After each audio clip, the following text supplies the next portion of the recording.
Hi, welcome to week 3 of Recycled Journal Pages. I'm Pam Carriker, and this week we will discuss reusing our supplies in different layers on our journal pages to create depth and interest.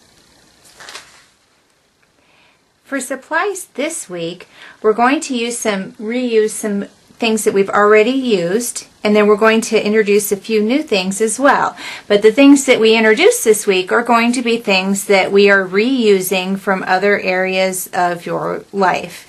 This is a nice little mesh vegetable bag that I've cut open. This is a great thing for adding texture because you can lay it down like a stencil and pat paint over the top, or you can scrunch it up and dip it into paint and use it like that. Great little texture tool that can be used over and over, and you're reusing something that you would normally throw away. Same thing with little caps, little bottle caps, milk caps, the caps off these Dauber bottles, anything to make circles with. Those things are great to use, and you can find those easily in your house. Little bits of sponge, any kind. This is a little bit of a sea sponge. This is just a regular sponge. You can use anything from your kitchen sponge. You know, cut a little piece of that, cut it into shapes. There's different things you can do with that, and you can use those to apply paint as well. These are sequin waste, which is just the leftover part when they make sequins. This is the mesh that is left over, and you can find this online. It's easily found, and then you can use this as like a stencil, and you can pat over the top of it with paint or ink and leave little circles designs behind. Those are a great tool. You know, think about things that you already have around the house. These rubber stamps are always a great thing. There's lots of different textured rubber stamps that you can get that will leave a design print as well. That's something you could use.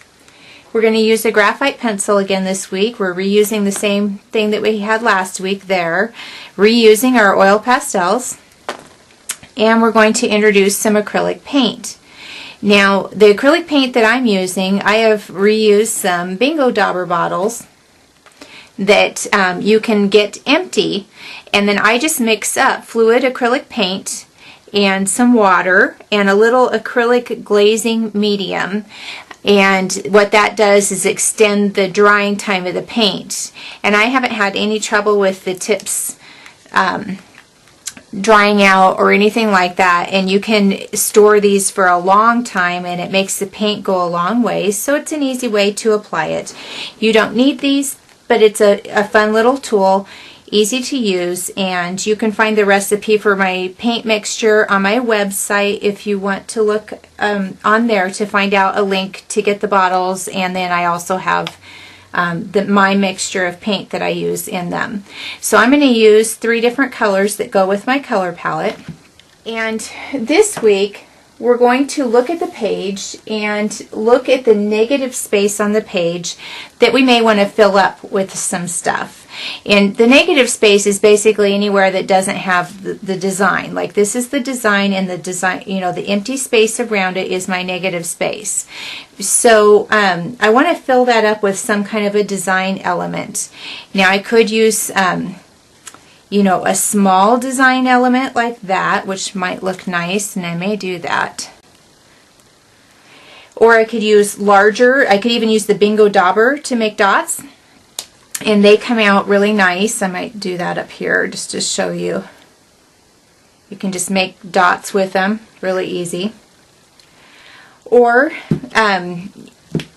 you could use, you know, just sponge some texture on.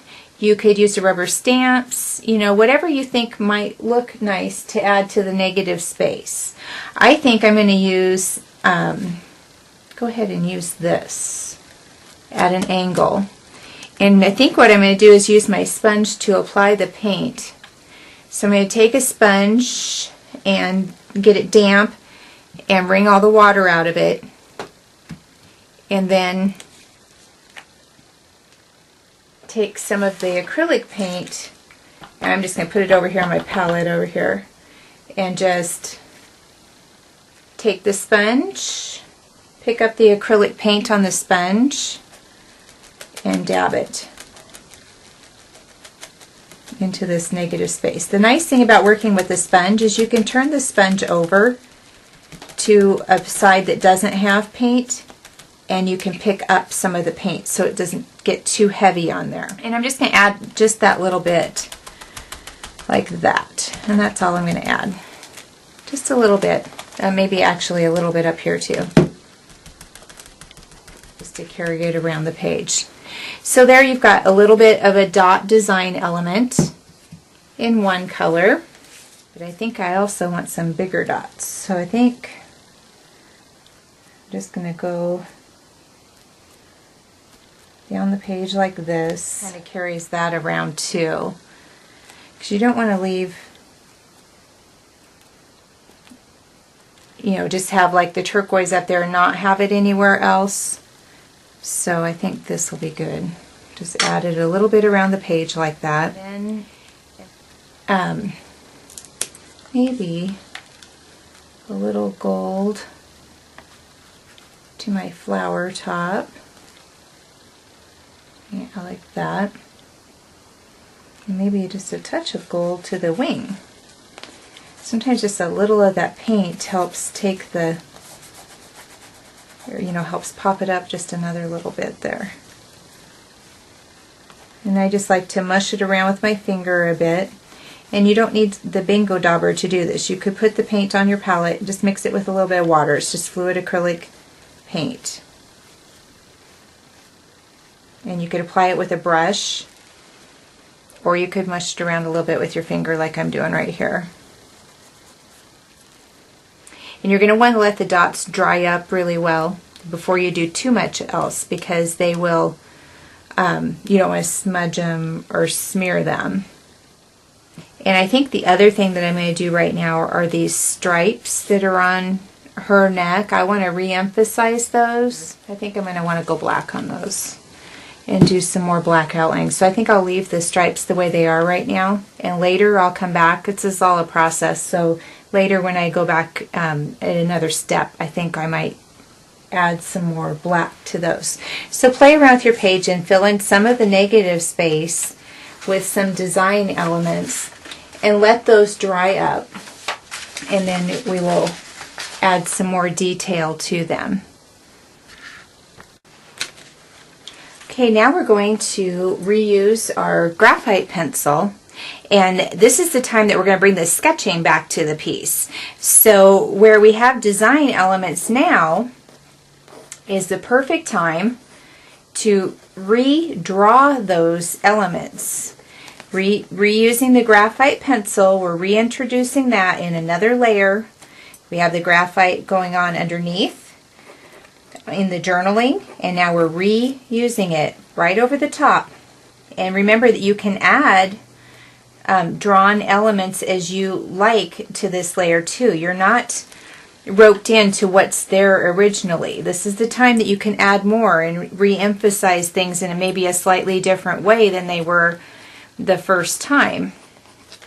And I like to go right over the details. Some of them I follow closely, and some of them I sketch around the outside. And all of this adds to that new element of your page, where it's not the same page anymore. This is a different page. This page has a new story to tell. And I go over also the elements that we put into the background, the dots. I like to trace over those.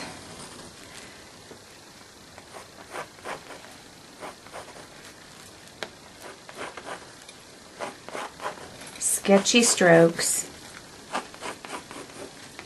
and I like to make them quickly,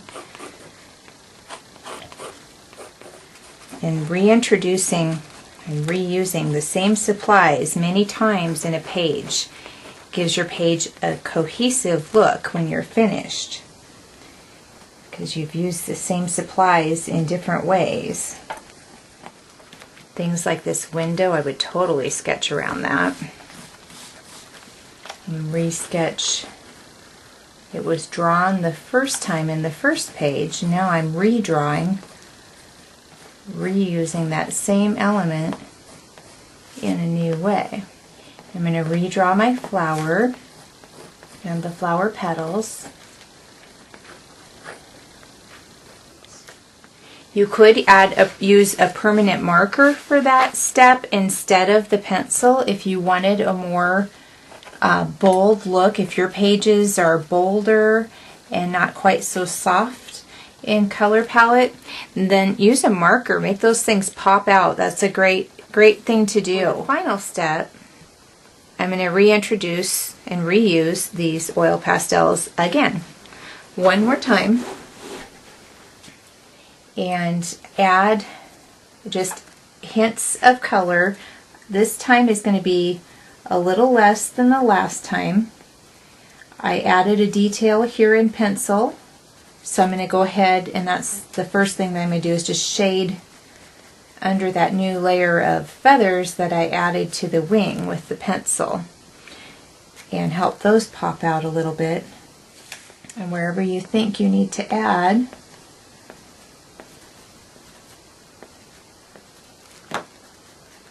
the oil pastel, then you reintroduce just a teeny bit of color from the oil pastels again.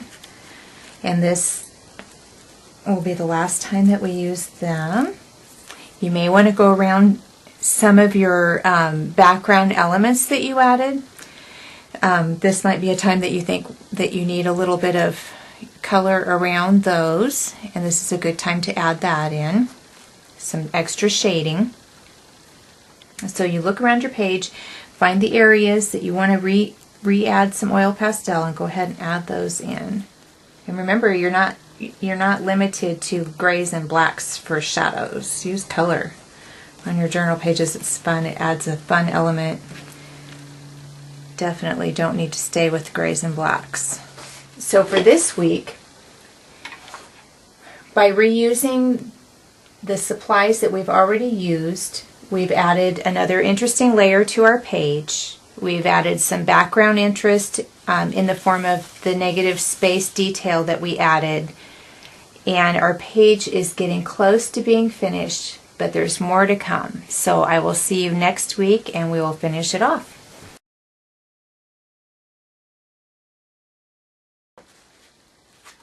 So now we've added some background details. We've reused supplies that we used previously in the form of graphite pencil, in the form of reusing the same colors, and in the form of oil pastels.